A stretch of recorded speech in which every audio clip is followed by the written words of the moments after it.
అని చెప్పేసి అంటే అది అసలు ఎందుకు వచ్చిందిరా ఈ ప్రెగ్నెన్సీ టైంలో.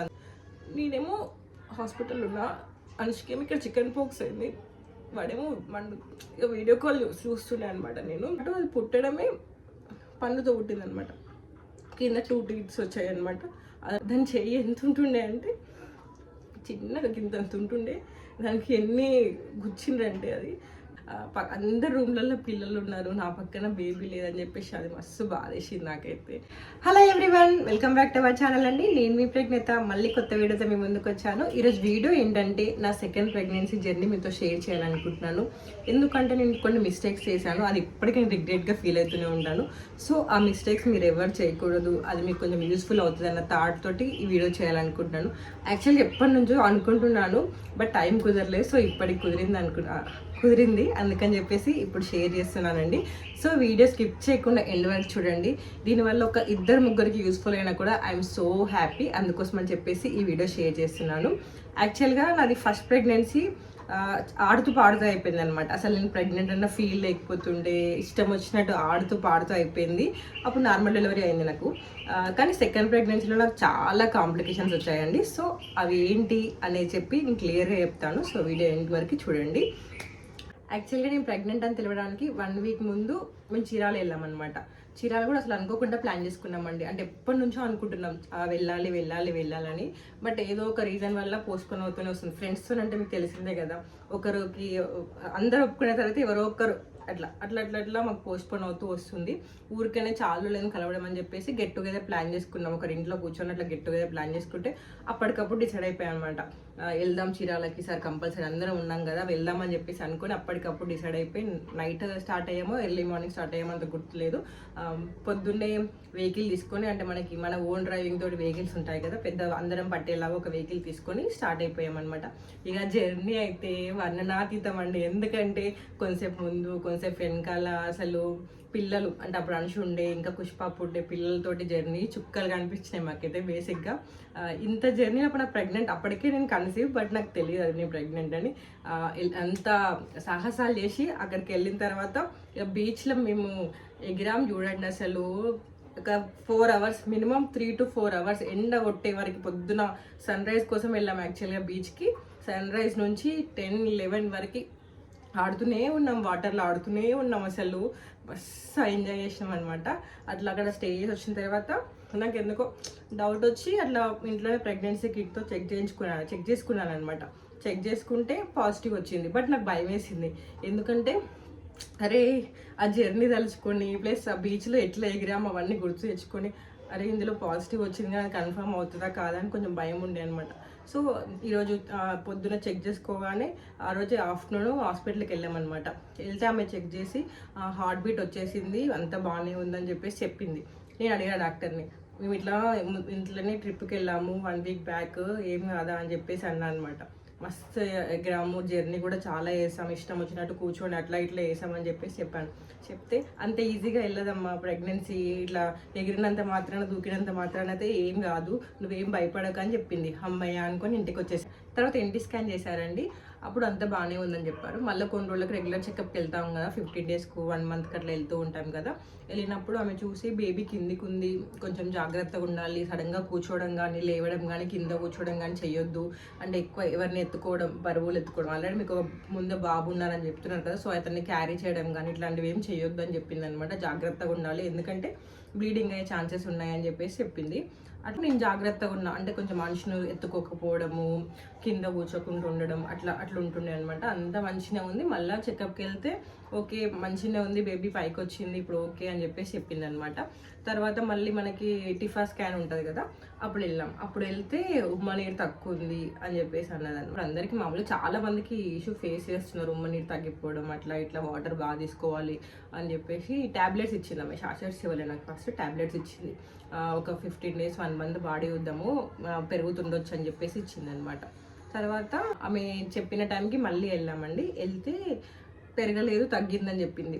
ఈసారి మనము షార్ట్స్ వాడదాము, ట్యాబ్లెట్స్తో పెరగలే కదా అని చెప్పేసి అది ఇచ్చింది అనమాట.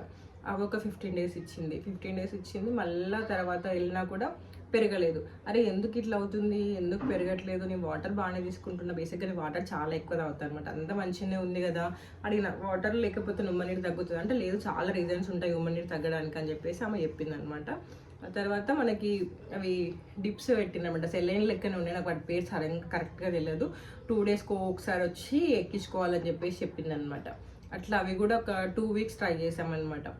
హాస్పిటల్కి వీక్లీ 3 టైమ్స్ వెళ్తుండే. ఈరోజు వెళ్ళినామనుకో మళ్ళీ 2 డేస్ గ్యాప్ ఉండి మళ్ళీ నెక్స్ట్ డే వెళ్తుండే అనమాట. మళ్ళీ 2 డేస్ గ్యాప్ ఉండి మళ్ళీ నెక్స్ట్ డే అట్లా మొత్తం సెలైన్స్ ఎక్కించుకొని ఉండే అనమాట. తర్వాత చెక్ చేసినా కూడా పెద్దగా పెరిగినట్టు అనిపించలేదు అనమాట ఆమెకి. డాక్టర్కి అసలు ఎందుకు ఇట్లా అవుతుంది అని చెప్పేసి ఆమె ఒకసారి చెక్ చేద్దామని చెప్పేసి చూస్తే ఇన్ఫెక్షన్ ఉంది అని చెప్పేసి అన్నారనమాట. హాస్పిటల్ అడ్మిట్ అవ్వాలి, ఇన్ఫెక్షన్ ఉంది అని చెప్పింది అనమాట. మామూలుగా ఇట్లా జరుగుతున్నప్పుడే మాకు అసలు ఇంట్లో అసలు పరిస్థితులు బాగాలేవండి. ఎందుకంటే అందరం ఏదో ఒక రీజన్తో హాస్పిటల్లో అడ్మిట్ అవ్వాల్సి వస్తుండే అనమాట. అంతకుముందే కొన్ని డేస్ ముందు అత్తమ్మకి సర్జరీ అయింది. తర్వాత మా అమ్మయ్య యాక్సిడెంట్ అయింది. మా అమ్మాయికి యాక్సిడెంట్ అవ్వడం వల్ల మా అమ్మాయికి బెడ్ రెస్ట్ ఇచ్చింది అనమాట. 1.5 2 months బెడ్ రెస్ట్ ఇచ్చిన, కాల్ ఫ్రాక్చర్ అవ్వడం వల్ల కొంచెం బెడ్ రెస్ట్ తీసుకోవాల్సి వచ్చింది నాకు. ఇంట్లో ఇక తెలుసు కదండి, ఎవరైనా కొంచెం సిక్ అయింది అనుకో ఎన్విరాన్మెంట్ ఎట్లుంటుందని చెప్పేసి. అన్నీ ఉన్నా మనకు తినాలనిపించదు, తాగాలనిపించదు, కేర్ తీసుకోవాలనిపించదు. ప్లస్ నేను అంశుని కూడా చూసుకోవాల్సి వస్తుండే, ఎందుకంటే ఇంట్లో అందరికి ఎవరికి హెల్త్ బాగాలేకుండే అనమాట. సో అంశుని చూసుకోవాల్సి వస్తుండే, నాకు ఆకలి అవ్వకపోతుండే. అంటే ఫస్ట్ ప్రెగ్నెన్సీలో మనకు అది తప్ప వేరే ధ్యాస ఉండదు కదా, అంటే భయం ఉంటుంది బేసిక్గా ఫస్ట్ ప్రెగ్నెన్సీ అప్పుడు. ప్లస్ మనకి ఎవరిని చూసుకోవాల్సిన రెస్పాన్సిబిలిటీస్ ఉండవు, అంటే బేబీస్ ఉండరు కదా ఫస్ట్. నాకు అంశు ఉండడం వల్ల వాడిని చూసుకోవడము, వాడికి ఫుడ్ వాళ్ళకి తినిపించేస్తే నాకు ఆకలి అవ్వకపోతుండే అనమాట. ఇంకా పిల్లలు తిన్న తర్వాత మనకి వాళ్ళతో పరిగెత్తి తిని అట్లా చేయించినాక మనకు ఆకలి ఉండదు కదా. సో అట్లా అవుతుంటే నేను చేసిన మెయిన్ మిస్టేక్ అంటే ఇదనమాట. నేను బేసిక్గా నా గురించి అసలు నేను టేక్ కేర్ తీసుకోలేదు. ఎంతమంది చెప్పినా తింటా చేస్తా అన్నట్టు అంటుండే తప్ప ప్రాపర్గా తినకపోతుండే, ఏం తాగకపోతుండే, ఏం సరిగ్గా కేర్ తీసుకోకపోతుండే అనమాట. లైట్ తీసుకున్నా బేసిక్గా, ఏమవుతుందిలే అన్నట్టున్నా. అది నాకైతే ఇప్పటికీ రిగ్రెట్గా ఫీల్ అవుతా, ఏం కాదు అన్నట్టు ఉంటుండే అనమాట.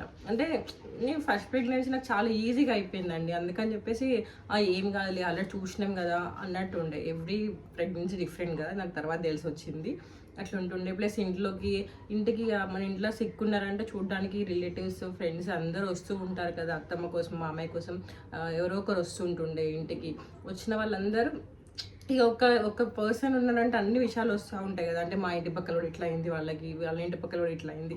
ఎప్పుడు ఇక కొంచెం హాస్పిటల్ విషయాలు, మెడిసిన్స్, ఎవరికైనా ఏమన్నా అయింది, ఎవరికైనా డెత్ అయింది, ఇట్లా చనిపోయారు, అట్లా చనిపోయారు, దీనివల్ల అయింది, దానివల్ల అయింది అని నెగిటివ్ థాట్సే ఎక్కువ మైండ్లోకి వెళ్తుండే అనమాట.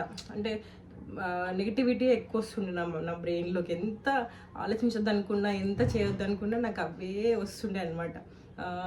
ఇవన్నీ విన్న తర్వాత నాకు బేసిక్గా అంత ఇంట్రెస్ట్ ఉండకపోతుండే, కేర్ తీసుకోవాలనిపించకపోతుండే, అసలు మనసంతా హ్యాపీగా లేను. బేసిక్గా నేను హార్ట్ఫుల్గా లేకుంటుండే, హ్యాపీగా ఉండకపోతుండే. అది అసలు ఎందుకు వచ్చిందిరా ఈ ప్రెగ్నెన్సీ టైంలో, అందరు సెట్ అయినాక అంత మంచిగా ఉన్నాక వస్తే బాగుండు అనుకున్న రోజులు అయితే ఎన్ని ఉన్నాయి. అసలు ఎన్నోసార్లు అనుకున్నాను అసలు నేనైతే అసలు అనవసరంగా వచ్చింది ఇప్పుడు అని చెప్పేసి. తర్వాత మస్తు బాధ అయింది నాకు, నా గురించి నేను కేర్ తీసుకోవాల్సింది కదా అని చెప్పేసి. అంటే ఇంట్లో అందరికీ బాగాలేదనమాట. మామయ్యకి అట్లయింది, అత్తమ్మకి అట్లయింది, ఆ టైంలో నాకు ఇట్లయింది. లేదన్నా నెగిటివిటీ మైండ్లోకి వస్తుండే. ఎవరిది మిస్టేక్ కదా, సిచ్యువేషన్ అట్లా. ఇంటికి వచ్చిన వాళ్ళంటే మనకి ముచ్చట వస్తూనే ఉంటుంది కదా అండి, మా అవును వాళ్ళకి ఇట్లా అయింది, మాకు కూడా ఇట్లా అయింది, అట్లా నెగిటివిటీ ఎక్కువ వస్తుండే. ఎప్పుడు హాస్పిటల్లో మెడిసిన్స్ ఇవే ముచ్చట్లు వస్తుండే అనమాట. ఎంత తీసేద్దాం అనుకున్నా పోకపోతుండే నా మైండ్లో నుంచి. ఇక అవన్నీ విన్నాక నాకు ఆకలి అవ్వకపోతుండే, అట్లనే ఉంటుండే. ఇక ఇట్లా నేను ఎక్కించుకోవడానికి వెళ్తుండే కదా, అప్పుడు మమ్మీ వచ్చిందనమాట. ఇక మనిషిని చూసుకోవడానికి ఒకరు ఉండాలి కదా, నాకు ఒక హాస్పిటల్కి వెళ్ళాల్సి వస్తుంది, వాడు స్కూల్కి పంపించడం కానీ తీసుకురావడం కానీ ఇవన్నీ ఉండాలి కదా అని చెప్పేసి మా అమ్మ వచ్చిందనమాట. మమ్మీ నా దగ్గర ఒక 1 month 2 months ఉన్నట్టుంది వచ్చింది. అది ఆమె చూస్తే ఇన్ఫెక్షన్ వచ్చిందని చెప్తే సడన్గా మీరు హాస్పిటల్లో జాయిన్ అయిపోవాలి, ఎందుకంటే యాంటీబయాటిక్స్ ఎక్కియాలి, ఇన్ఫెక్షన్ ఉంది, తర్వాత లేకపోతే బేబీకి ఎఫెక్ట్ అవుతుంది అని చెప్పేసి అన్నదనమాట. అంటే అప్పటికప్పుడు హాస్పిటల్లో అడ్మిట్ అయినాము. ఆ టైంలోనే నేను హాస్పిటల్కి అప్పటికి స్కూల్కి పంపిస్తున్నప్పుడే, నాకు స్నానం చేపిస్తున్నప్పుడే అనిపించింది ఏదో ఇట్లా కురుపులు లెక్క అయింది అనుష్క అనుకున్నాం. ఏమో చిన్న కురుపులు ఏమన్నా అయి ఉంటాయేమో అని నేను అనుకున్నాను అనమాట. ఇంకా హాస్పిటల్కి వెళ్ళి అడ్మిట్ అయినాక నాకు ఫోన్ వచ్చిందనమాట. ఏమని అనుష్కి చికెన్ పాక్స్ అయిందని చెప్పేసి నేనేమో హాస్పిటల్ ఉన్నా, అనుష్కేమో ఇక్కడ చికెన్ పాక్స్ అయింది. వాడేమో వీడియో కాల్ చూస్తుండే అనమాట. నేను మమ్మీ ఉంది, నేనేమో నా కోసం హాస్పిటల్ చుట్టూ తిరుగుతుండే, మమ్మీ అనుష్ దగ్గర ఇంట్లో ఉందనమాట. అప్పుడు వాడికి చికెన్ పాక్స్ అయింది. అసలు నేను హాస్పిటల్లో వీడియో కాల్ వాడి ముందు మాట్లాడితే వాడు ఏడుస్తాడని చెప్పేసి నేను ఏడవకపోతుండే. ఫోన్ పెట్టేసినాక ఏడుస్తుండే అనమాట. అసలు వాడి దగ్గర ఉండాలి నేను టైంలో ఏంది ఇదంతా అని చెప్పేసి ఏడుస్తుండే నేనేమో ఏం కాదు, వాడు మంచిగానే ఉన్నాడు, వాడు నవ్వుతున్నాడు, వాడు ఆడుకుంటున్నాడు, నువ్వే అనవసరంగా ఫీల్ అవుతున్నావు, ఏం కాదని చెప్పేసి చెప్తుండే. అట్లా 1.5 day 2 days హాస్పిటల్ ఉన్నాము. అప్పుడు కూడా నాకు అవన్నీ మొత్తం ఉన్నంతసేపు ఆ డిప్స్ ఎక్కించారనమాట. ఎక్కించి ఆ డిప్స్ ఎక్కించడం ఒక ఎత్తు అయితే యాంటీబయాటిక్స్ ఎక్కిస్తారనమాట. చిన్నగా ఇంతే ఉంటుంది, ఒక 10 minutes 15 minutes ఉంటుంది అనుకుంటా. అది ఎక్కుతుంటే ఏదో మన తేలు కానీ పాము కానీ కొడితే పాయిజన్ వెళ్తూ ఉంటే మండుతూ ఉంటుంది కదా లోపలికి, అట్లా ఉంటుండే అనమాట. మస్తు నొప్పులు వేస్తుండే అది ఎక్కించినప్పుడు. ఇంకా తర్వాత సడన్గా దానిపైన మనకి స్నానం చేసినా ఏం చేసినా వాటర్ పడుతూ ఉంటుంది కదా, నొప్పి బాగాలేస్తుండే అనమాట. అట్లా అయిపోయాక ఇట్లనే కంటిన్యూ చేసినాం. మళ్ళీ 1 month దగ్గర డెలివరీ వరకు ఆ డిప్సే కంటిన్యూ చేసినాం అనమాట. మేము డిప్స్ కంటిన్యూ చేసినాక తర్వాత వస్తే ఓకే కొంచెం వాటర్ లెవెల్ పెరిగింది. మేమేందంటే ఇట్లనే ఉంటే 7th month డెలివరీ అవ్వాల్సి వస్తుంది. ఎందుకంటే ఉమ్మనీరు లేకపోతే బేబీ ఉండదు కదా లోపల, కష్టమవుతుంది. సో 7th month డెలివరీ చేయాలి. ఎందుకంటే మినిమం 7th month వరకు జాగ్రత్తగా మనం ఉంచగలిగితే 7th month డెలివరీ చేసేస్తా అని చెప్పేసి అన్నది అనమాట. నాకేమో అసలు ఇష్టం లేదు, నేను నార్మల్ డెలివరీ ట్రై చేయాలనుకున్నా. ఎందుకంటే ఫస్ట్ నార్మల్ డెలివరీ అయితే ఆబ్వియస్గా సెకండ్ నార్మల్ డెలివరీ అవ్వడం ఈజీ కదా, అందరూ అట్లే అంటారు కదా, అంటే ఈజీగా అవుతుంది కదా సెకండ్ నార్మల్ డెలివరీ అని చెప్పేసి అనుకుని ఉండే. సో మ్యాక్సిమం ట్రై చేసినాం. అట్లీస్ట్ 7th month వరకైనా మీరు జాగ్రత్తగా కొంచెం ఉంటే 7th month డెలివరీ చేసేద్దాం. ఎందుకంటే ఇట్లనే కంటిన్యూ అయితే బేబీ కష్టం, ఉమ్మనీరు లేకపోతే ఉండడం కష్టంగా అని చెప్పేసి అన్నదనమాట. నేను దేవుడికి మొక్కుకుంటుండే, అసలు ఏం కావద్దు దేవుడా ప్లీజ్ నాకు 9th month వరకు ఉండేలాగా చూడు అని చెప్పేసి చెప్తుండే. తర్వాత అట్లనే డిప్స్ కంటిన్యూ చేస్తే పెరిగిందనమాట. ఓకే ఇట్లనే పెరిగితే మనం కొంచెం లెవెల్ ఇంక్రీజ్ అయిందని చెప్పింది అనమాట. సో ఇట్లనే మనం కంటిన్యూ చేద్దాం డిప్పులో. తర్వాత పెరిగితే 9th month వరకు ఇట్లనే చూడొచ్చు, ఇంకా మంచిగా ఇట్లనే ప్రోగ్రెస్ ఉన్నదనుకో నార్మల్ డెలివరీ కూడా ట్రై అవ్వచ్చు అని చెప్పేసి డాక్టర్ అన్నమాట. అప్పుడు ఇక మాకు సెలైన్స్ ఆపేసి కొన్ని రోజులు షార్జెస్ ట్రై చేద్దామని చెప్పేసి ఇచ్చింది. ఇక వాడుతున్నాక ఇక అట్లా 9th month పడ్డదండి. ఇట్లానే కొన్ని రోజులు కొన్ని రోజులు సెలైన్స్ ఎక్కించుకొని, వాటి పేరేందో నాకు తెలియదు ప్రాపర్గా, అంటే వాటిని ఏమంటారు అని చెప్పేసి సెలైన్స్ ఎక్కిస్తుండే, అందులో మనకి మెడిసిన్ ఇస్తుండే అనమాట. సెలైన్స్ ఎక్కించుకొని అట్లా కంటిన్యూ చేసినాం. సడన్గా నాకు ఫీవర్ వచ్చింది అనమాట. యాక్చువల్గా ఇందులో కంటే ముందు అంతవరకు మంచిగా ఉన్నదానికి 6 months ముందు వరకు మంచిగానే ఉన్నది. దీనికి మధ్యలో ఏమైందంటే నాకు సడన్గా అప్పుడు నాకు ఒక వైరల్ ఫీవర్ వచ్చింది అనమాట. నార్మల్ ట్యాబ్లెట్లు వేస్తే తగ్గకపోతే యాంటీబయాటిక్స్ ఇచ్చిండ్రు అనమాట. యాంటీబయాటిక్స్ ఇచ్చిన తర్వాత అది కూడా తగ్గినప్పుడు డాక్టర్ అంది మేబీ అది కూడా ఒక 1 of the reason కావచ్చు నీకు ఉమ్మని, ఎందుకంటే అంతవరకు హెల్దీగా ఉన్నా బేసిక్గా టిఫా స్కాన్ వరకు అంత మంచిగా ఉందనమాట. సడన్గా నాకు ఫీవర్ వచ్చి అది కూడా నార్మల్ ట్యాబ్లెట్ వాడినప్పుడు తగ్గకపోయేసరికి యాంటీబయాటిక్స్ ఇచ్చిండ్రు అనమాట. యాంటీబయాటిక్స్ వాడినాక తగ్గింది. మేబీ అది కూడా ఒక రీజన్ అయి ఉండొచ్చు, ఎందుకంటే ఫీవర్ మనకి పైన తగ్గింది అనుకున్నాక లోపల మేబీ ఏమైందో తెలియదు కదా అని చెప్పేసి డాక్టర్ అంది. అది మరి రీజనో కాదో నాకు తెలియదు, కానీ అట్లా కూడా ఒక రీజన్ అయి ఉండొచ్చు, ఎందుకంటే అందులో మంచిగా సడన్గా ఇట్లా తగ్గిపోయింది అని చెప్పేసి అన్నదనమాట. అయిపోయాక 9th month పడ్డదనమాట, 33 weeks. అప్పుడు నాకు మళ్ళీ ఫీవర్ వచ్చింది. ఫీవర్ వస్తే డాక్టర్ కాల్ చేసి ఇలా జ్వరం వచ్చింది అంటే డోలో వేసుకోవచ్చా అని అడిగిన, వేసుకోమని చెప్పింది. ఆ తర్వాత అనుష్ని స్కూల్కి పంపించిన, వాళ్ళని రెడీ చేసి స్కూల్కి పంపించిన. నేను వాష్రూమ్కి వెళ్ళాను అనమాట. వెళ్ళంగానే నాకు వాటర్ లీక్ అయినట్టు అర్థమైపోయింది. తెలుస్తుంది కదా మనకి వాటర్ లీక్, ఆల్రెడీ ఒక డెలివరీ చూసినాం.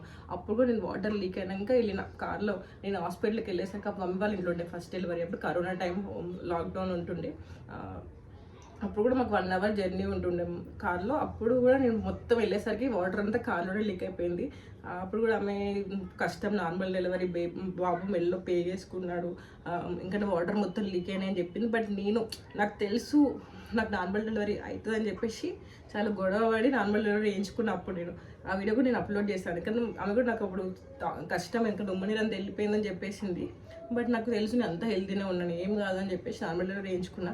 బట్ ఈసారి నేను అది రిస్క్ తీసుకోదలుచుకోలేదు, ఎందుకంటే నా హెల్త్ కండిషన్ తెలుసు.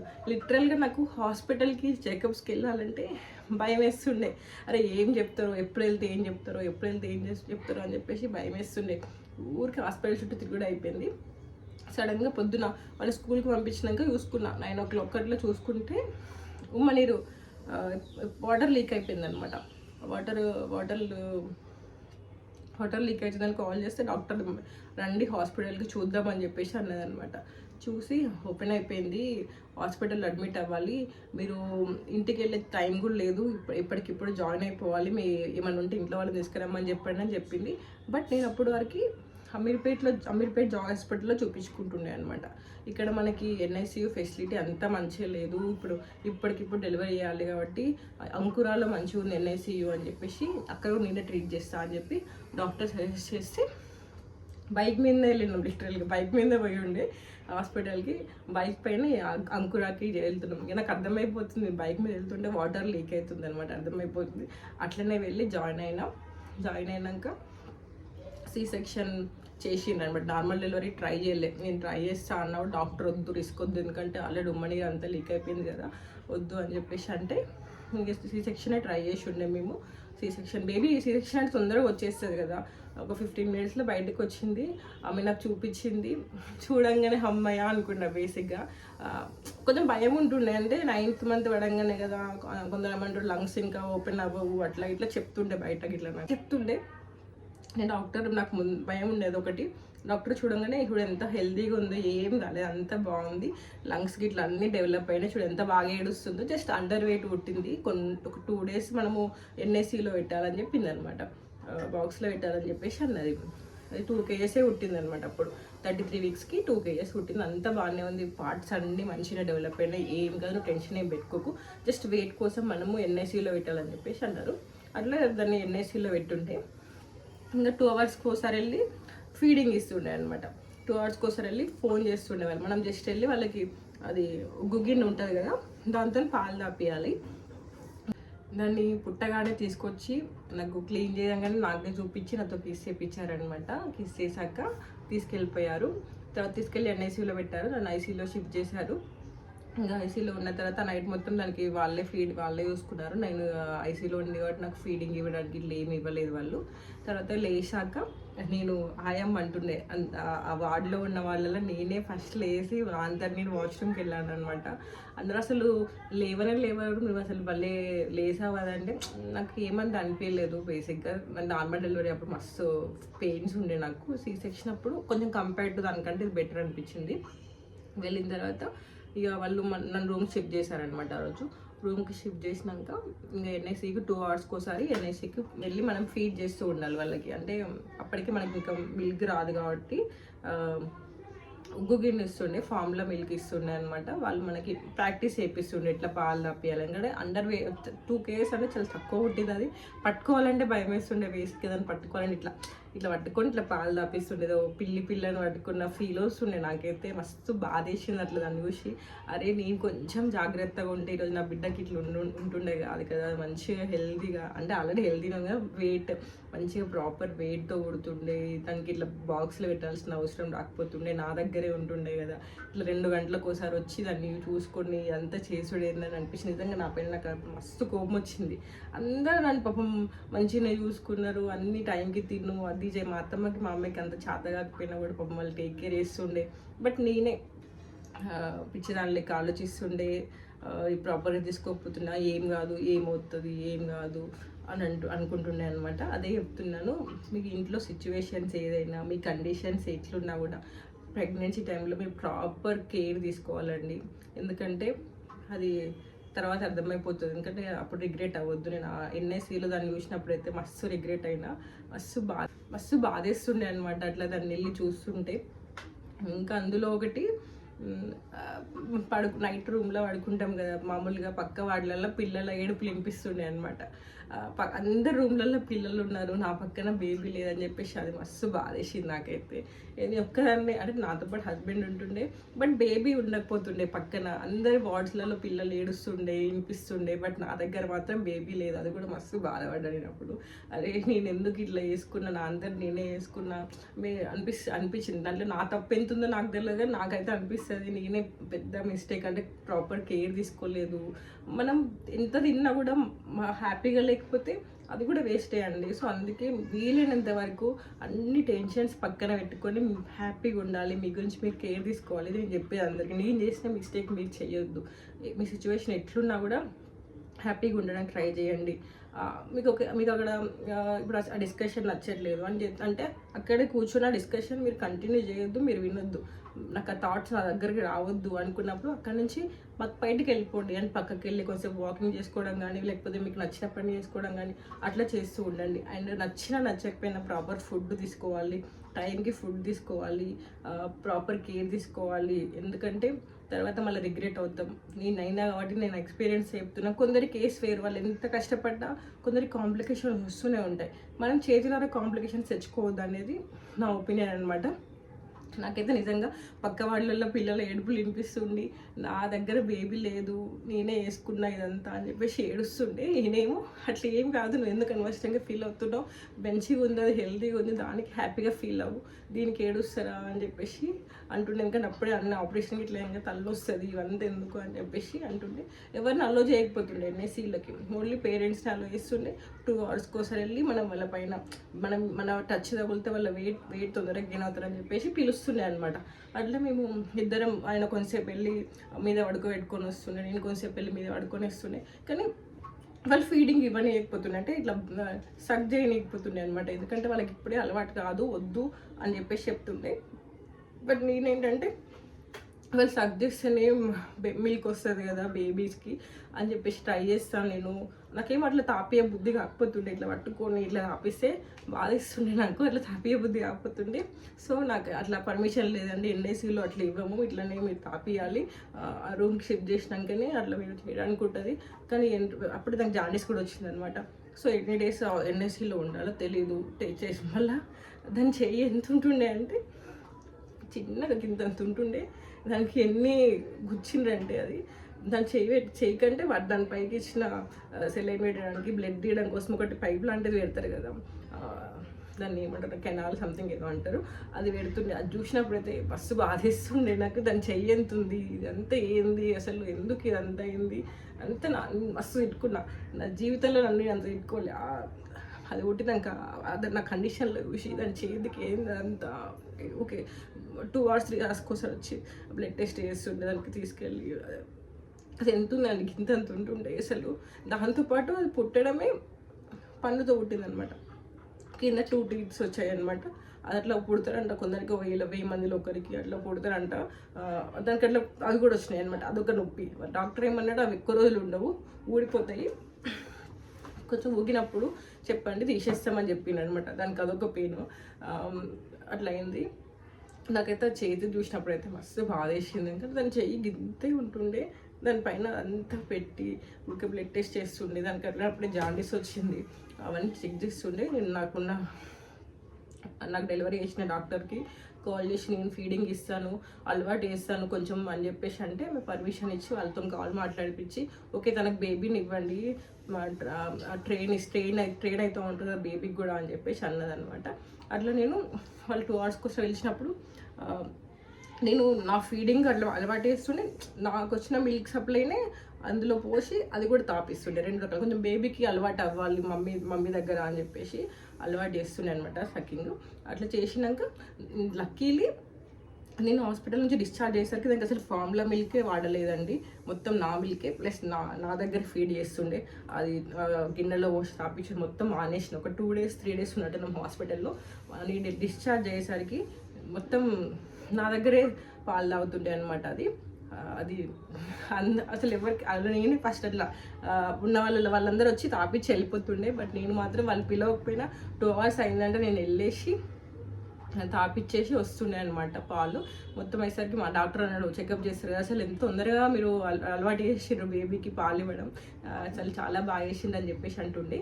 దాన్ని ఇంటికి తీసుకొచ్చినాక 1 వీక్ లోపే దాని పళ్ళు ఊడుతుండే అనమాట. డాక్టర్ ఏమన్నాడంటే, టీ తూగినప్పుడు తీసుకురండి హాస్పిటల్కి, తీసేద్దాం, లేకపోతే మింగితే కష్టం మన బేబీ అని చెప్పేసి అని ఉండే. అట్లా హాస్పిటల్ తీసుకెళ్తే ఆ రెండు పీకేసిండు.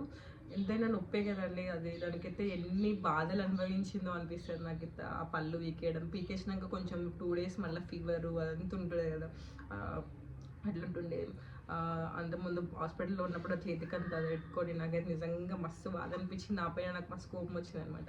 అందుకే చెప్తున్నాను, నేను చెప్పేది ఏంటంటే, ప్లీజ్ ప్రెగ్నెన్సీ టైంలో మాత్రం నెగ్లెక్ట్ చేయొద్దు, ఏం కాదని అసలు అనుకోవద్దు. వీలైనంత వరకు మీరు కేర్ తీసుకోండి, దీని గురించి ఆలోచించుకోవద్దు. మన ఫిజికల్ హెల్తే కాదు, మెంటల్ హెల్త్ కూడా చాలా ఇంపార్టెంట్. మనం హ్యాపీగా లేకుండా ఏం చేసినా వేస్ట్ అనమాట. సో ఆ 9 months బేబీ బయటకు వచ్చే వరకు మీరు దేని గురించి పట్టించుకోవచ్చు. తర్వాత కూడా ప్రాపర్ కేర్ తీసుకోవాలి. బట్ చెప్తున్నా, బయటకు వచ్చినాక మనం కొంచెం ఏదో ఒకటి చేయడానికి ఉంటుంది. లోపల మనకు అర్థం కాదు అసలు ఏమవుతుంది, లోపల ఏంటి అని, బేబీకి ఏం కావాలి మనకు అర్థం కాదు. అందుకని చెప్పేసి ప్రాపర్ కేర్ తీసుకోండి. దిస్ ఇస్ మై రిక్వెస్ట్ అనమాట. ప్లీజ్, ఇదే నా ప్రెగ్నెన్సీ జర్నీ. నాకు చాలా బాధ అనిపించింది. హాస్పిటల్స్కి అయితే పిచ్చోళ్ళ లెక్క తిరుగుతుండే, ఊరికి హాస్పిటల్కి వెళ్ళాల్సి వస్తుండే. వెళ్ళినప్పుడైతే లిటరల్గా భయపడుతుండే, ఇప్పుడు ఏం చెప్తారని చెప్పేసి. నిజంగా మా ఆయనకైతే చాలా థ్యాంక్స్ చెప్పాలి. ఎందుకంటే ఫస్ట్ ప్రెగ్నెన్సీలో ఆయన ఓన్లీ హాస్పిటల్ కోసం వచ్చినప్పుడే వస్తుండే తప్ప, లాక్డౌన్ వల్ల నా పక్కన అసలు లేకుండే. బట్ ఈ ప్రెగ్నెన్సీ మొత్తం ఆయనే చూసుకున్నాడు. హాస్పిటల్లో అయినా, డెలివరీ టైంలోనైనా మొత్తం ఆయనే చూసుకొని ఉండే. నిజంగా చాలా థ్యాంక్స్ చెప్పాలి ఆయనకి. అందరూ అత్తమ్మ, మామయ్య, మమ్మీ వచ్చి కూడా 1 month 2 months ఉండి అంశం చూసుకొని ఉండే. అత్తమ్మ వాళ్ళకి హెల్త్ బాగాలేకపోయినా ఊరికే కాల్ చేయడం కానీ, ఉన్నప్పుడు కూడా అడుగుతుండే, తింటున్నావా, చేస్తున్నావా, అది ఇది అని చెప్పేసి అంటుండే. ఎవరు ఎంత చూసుకున్నా కూడా మీ గురించి మీరు ఆలోచించుకోవాలి. ఎందుకంటే మీ గురించి మీకే తెలుస్తుంది. సో ఎప్పుడు నెగిటివ్ థాట్స్ దగ్గర రానివ్వద్దు. అప్పుడైతే నేను అంశు డెలివరీ అప్పుడైతే కడుపునప్పుడు యోగా చేస్తుండే, భగవద్గీత అవుతుండే, అన్ని శ్లోకాస్ వింటుండే, ఏదో ఒకటి చేస్తుండే. బట్ పాజిటివ్ థింగ్సే చేస్తుండే ఎక్కువ. బట్ దీని అప్పుడైతే అస్సలు నిజంగా ఒక్కరోజు కూడా భగవద్గీత చదవలేదు. వాకింగ్ చేస్తుండే, చిన్న చిన్న ఎక్సర్సైజ్ చేస్తుండే, కానీ అసలు పీస్ఫుల్గా లేను. అస్సలు పీస్ఫుల్గా ఉండకపోతుండే. ఎందుకో తెలియదు, చాలా రీజన్స్ ఉండొచ్చు. ఆల్రెడీ అంశు ఉండడం, వాళ్ళు చూసుకోవడం కావచ్చు, హెల్త్ బాగాలేకపోవడం, అంతా ఇల్లంతా ఏమైంది, ఎందుకు ఇట్లా అందరు ఒకరు కాకపోతే ఒకరికి ఎందుకు ఇట్లా అవుతుంది, ఇవన్నీ ఆలోచనలు ఉండే. అదన్నమాట, ఇది నా pregnancy journey. So please take care of your self. ఎందుకంటే మళ్ళీ రాదు. ఎంత రిగ్రెట్ అయినా బాధ అనిపిస్తుంది. నా దేవుడి దయ వల్ల నా జస్వి తల్లి హ్యాపీగా హెల్తీగా ఉండి ఇప్పుడు మస్తు యాక్టివ్. అది అసలు ఒక్క దగ్గర ఆగదు. ఎన్ని మాటలు మాట్లాడుతుంది, ఎన్ని ముచ్చట్లు చెప్తుంది. అసలు అంత దేవుడి దయ, వేముల రాజన్న అందరి దయ అనమాట. ఇప్పుడు మొక్కుండే అనమాట నేను, అది మంచిగా హెల్తీగా ఉడితే నీకే తలనీళ్ళు ఇస్తా అని చెప్పేసి వేముల రాజన్న నాకు మొక్కుండే. ఆయన దయ వల్ల అంతా మంచిగా జరిగింది. సో దానికి అక్కడే గుండె వేయించుండే అనమాట. పుట్టింటికలు అక్కడే తీపిచ్చుండే. యాక్చువల్గా ఎప్పుడైనా అక్కడే తీపిస్తాము మేము, కానీ మొక్కలే ఎప్పుడు అనుషపుడిలో ఏం మొక్కలేదు. బట్ జస్ట్ అప్పుడు మొక్కినా, సో అక్కడే ఇచ్చుండే అనమాట. అంత దేవుడి దయ. అందుకే చెప్తున్నాను, కొంచెం జాగ్రత్తగా ఉండండి. తర్వాత ముచ్చట్లు తర్వాత. ఫస్ట్ అయితే మీ గురించి మీకు కేర్ తీసుకోవాలి. ఈ టైం మళ్ళీ రాదు. రిగ్రెట్ అయితే మాత్రం ఏం నాకు దేవుడి దయ వల్ల అంత మంచిది. అందరికీ అట్లా అవ్వాలని రూల్ ఉండదు కదా, అందుకని చెప్పేసి చెప్తున్నాను. So take care of your self. Please don't think negative అనమాట. పాజిటివ్గానే ఉండండి, పాజిటివ్గానే ఆలోచించండి, అంతా మంచిగా జరుగుతుంది. అదండి ఈరోజు మన వీడియో. ఐ హోప్ మీ అందరికీ నచ్చింది అనుకుంటున్నాను. నచ్చినట్లయితే వెంటనే లైక్ చేసి షేర్ చేయండి. అలాగే మన ఛానల్ని ఫస్ట్ టైం చూస్తున్నట్లయితే సబ్స్క్రైబ్ చేసుకొని బెల్ ఐకాన్ క్లిక్ చేయండి. Bye bye.